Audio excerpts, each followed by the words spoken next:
Thank you, Ashley. Good morning. This meeting of the board is a hybrid physical virtual meeting. I would like to welcome those in the boardroom with me today, and a special welcome to those joining us remotely. While keeping your microphone muted, please join me in the Pledge of Allegiance. I pledge allegiance to the flag of the United States of America and to the republic which stands, one nation, under God, indivisible, with liberty and justice for all.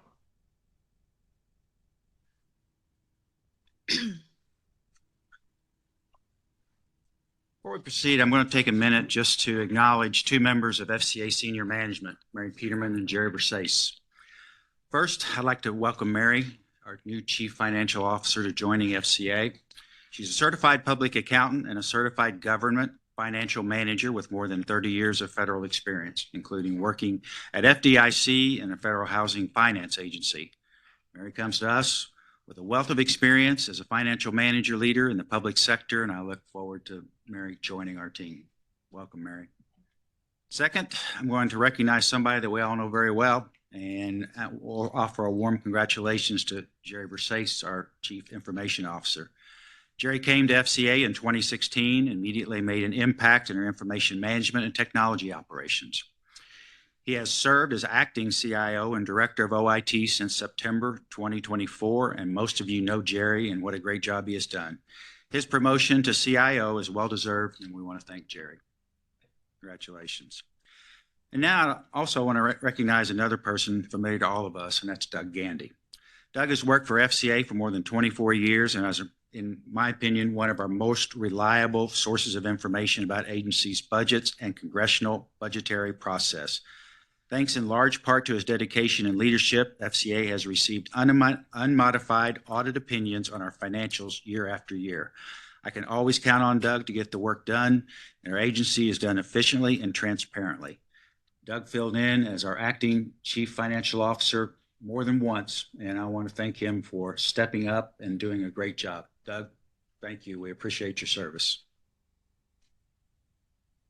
At this time, I will ask Ashley to address a few technical and protocol items. We have a quorum. The full board is present for this meeting. Chairman Hall, Board Member Smith, and Board Member Logan. Please ensure that you have silenced any mobile devices you have with you. The virtual portion of this hybrid meeting is on Cisco WebEx. We have two OIT staff, Ben Rana and Victor Amaya, who are monitoring and managing the meeting. They will be locking this meeting and no new connections will be allowed. OIT will be advancing the slides, so you will hear presenters say, "Next slide." If you lose connectivity in this meeting, please contact Victor Amaya.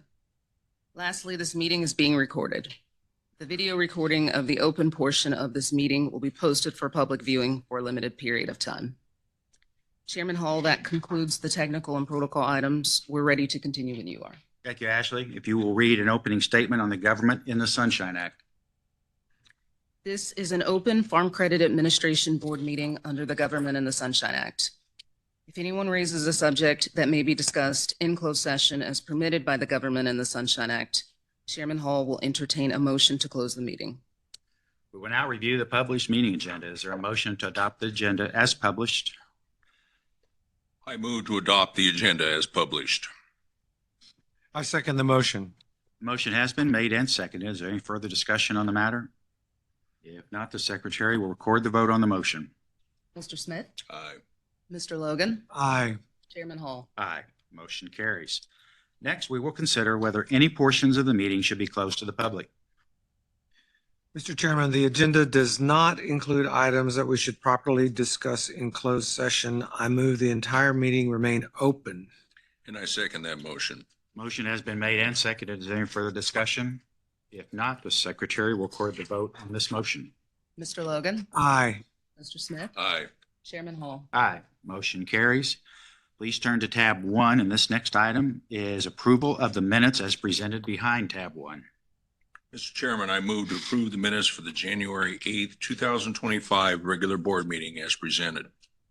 I second the motion. The motion has been made and seconded. Is there any further discussion? If not, the secretary will record the vote on the motion. Mr. Smith? Aye. Mr. Logan? Aye. Chairman Hall? Aye. Motion carries. This time, I'll ask Mark Johansson of ORP and Jackie Baker of OGC to present the regulatory burden final notice. This will be an action item.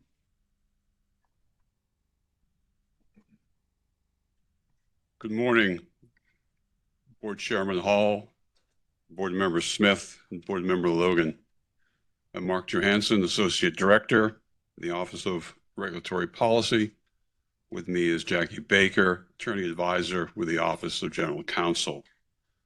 The issue before the Board today is whether the Farm Credit Administration Board should issue a final notice of intent that provides the agency's responses to comments received from our 2002 request for comment, where we asked for public comments on any of our regulations that may be unnecessary, unduly burdensome or costly, duplicative of other requirements, outmoded, insufficient, ineffective, and not based on law.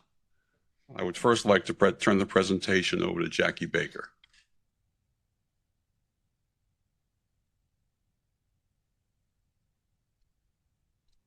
Thank you, Mark. Good morning, Chairman Hall, Board Member Smith, Board Member Logan. As stated in Section 212 of the Farm Credit System Reform Act of 1996, FCA shall continue the comprehensive review of regulations governing the farm credit system to identify and eliminate, consistent with law, safety, and soundness, all regulations that are unnecessary, unduly burdensome or costly, or not based on law. FCA's commitment to this requirement is also highlighted in FCA's Policy Statement 59 on regulatory philosophy. As I mentioned, the FCA has been proactive in its commitment to update its regulations. Approximately every 5 years, the FCA has initiated review of its regulations using the requests for comment as a way to collect comments from the public to make sure that FCA regulations are efficient and streamlined for the system and true to the mission without sacrificing safety and soundness. In the past, some of the reviews targeted specific regulations, but most of them, like this one, requested comment on all regulations. As required by law, FCA has reviewed and responded to all comments that FCA received in the 2022 request for comment in this final notice of intent. I will now turn back to Mark.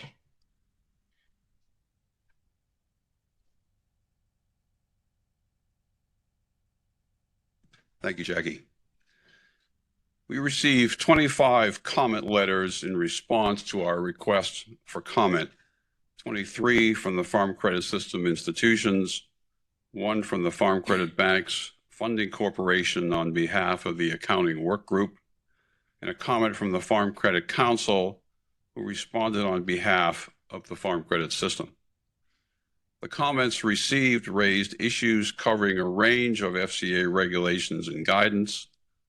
Additionally, we received several comments related to the FCA examination manual and the examination process. We organized our responses to these comments into 4 categories. These categories include comments pertaining to actions the agency has taken since the submission of the comment and publication of this document, comments that are inconsistent with the Act, safety and soundness and/or FCA guidance or positions, comments that are subject of existing regulatory projects, and comments that need further evaluation before we can consider whether changes are appropriate. As discussed earlier, we received comments relating to FCA's examination manual and the examination process. We have sent those comments to the Office of Examination for their consideration, and we have stated so in the notice. There are 2 comments that related to actions the agency has taken since the publication of this notice, and I'd like to go through an example or a discussion of those comments received within the categories that I previously discussed. In regards to the 2 comments related to the agency that the agency has taken since the publication of the notice. First is we notified the system of the gap change to the reporting requirements to the troubled debt restructuring. And we notified the impacted institutions that a separate call report is not needed for the leasing corporation. There were 10 comments where changes could not be implemented because the comment was inconsistent with the Farm Credit Act, FCA regulations, or safety and soundness. These comments related to a comment that the information that must be submitted to FCA prior to a UBE creation is burdensome. Our regulations provide either a notice or FCA approval for the creation of a UBE. Notice to FCA is for when the activity of the UBE is to acquire or manage unusual or complex collateral or providing hail or multi-peril crop insurance. Activities beyond these require FCA prior approval. We believe that these two options remain appropriate. We state in the notice that FCA will consider whether additional categories of UBE investments could be included in the notice provision, thereby reducing burden on system institutions. The institution commented that permitting floor nominations circumvents the nominating committee process. We note that the Act requires associations to allow for floor nominations, and we are therefore not able to make floor nominations optional. We received 3 comments that relate to the requirements of the e-Sign Act's provision for delivery of shareholder reports electronically. E-Sign is an opt-in requirement. If a shareholder does not agree to electronic delivery, an institution is not permitted to deliver reports electronically. We received a comment that FCA call report requirements should be consistent with other financial regulators, that our requirement that a 3-month average daily balance is overly burdensome. We note that our historic use of 3-month daily balance is the appropriate measure given the seasonality of agriculture. A comment asked us to allow outside directors to concurrently serve on more than one system board. We note that our regulations prevent this, and we are not able to permit it. We received a comment on our book letter 73 entitled Criminal Referral Guidance. The comment stated that this guidance has increased the cost, complexity, and burden of filing criminal referrals, as it does not provide latitude for an analysis of intent or whether it is an isolated incident or mistake. Our FAQs, which are associated with the book letter, note that the institution should consider whether all relevant facts constitute a reasonable basis of filing a criminal referral. Intent or lack thereof by itself is not a reason for not filing a criminal referral. And lastly, a comment stated that a purchasing association must reproduce a full credit summary of that credit. We state that our regulations require an independent credit judgment and that the purchasing association may use some of the information such as appraisal or collateral inspections from the originating lender. Our regulations do not refer to full or complete credit summary, only an independent credit summary. There were 2 comments that we will address and noted in the notice in existing projects. These projects include consideration of removing the permanent capital ratio as an annual report disclosure item, and we plan to address this matter as part of the proposed permanent capital rulemaking. And we received a comment related to our ongoing similar entity project. Similarly, this comment will be considered in the proposed similar entity rulemaking upcoming. Our last category is we identified 7 comments that need further evaluation before we can consider whether changes are appropriate. Examples of these comments: one is it relates to the need for more consistent guidance on how long prior to loan closing the association must disclose the required information. Also, a request to modify our regulation to no longer require retirement account information to be included in the annual report. That reporting of non-accruals is costly and greater than required by other financial regulators. That the permitted investments for associations is too restrictive, and the existing level of investments to total outstanding loans is also too restrictive. That the requirements that any director designated as a financial expert must serve on the audit committee. According to the comment, this places an undue burden on the other board committees. Another comment that the requirement that a dated and signed hard copy of regulatory reports must be maintained by the institution imposes costs beyond those imposed by law, and that the merger process is inconsistent with FCA regulations and provided guidance. We have reviewed these comments and are developing plans to address them. That concludes our presentation, and we ask if you have any questions for us. Thank you, Mark and Jackie, for your presentation. Board Member Smith, any questions? No questions. Thank you, Mark. Jackie. Mr. Logan? No questions today. No questions from me, Mark. Thank you. And now I'm going to ask you to present a recommendation to the board. It's a good thing I brought that.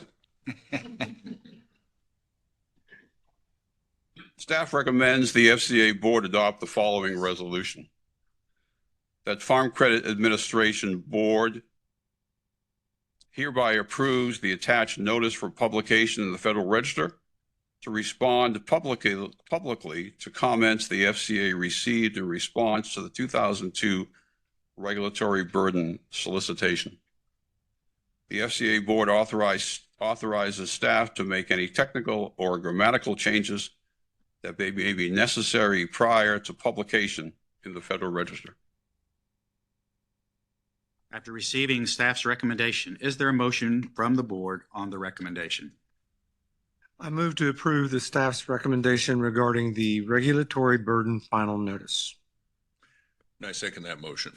The motion has been made and seconded. Is there any further discussion? If not, the secretary will record the vote on the motion. Mr. Logan, Aye. Mr. Smith, Aye. Chairman Hull. Aye. Motion carries.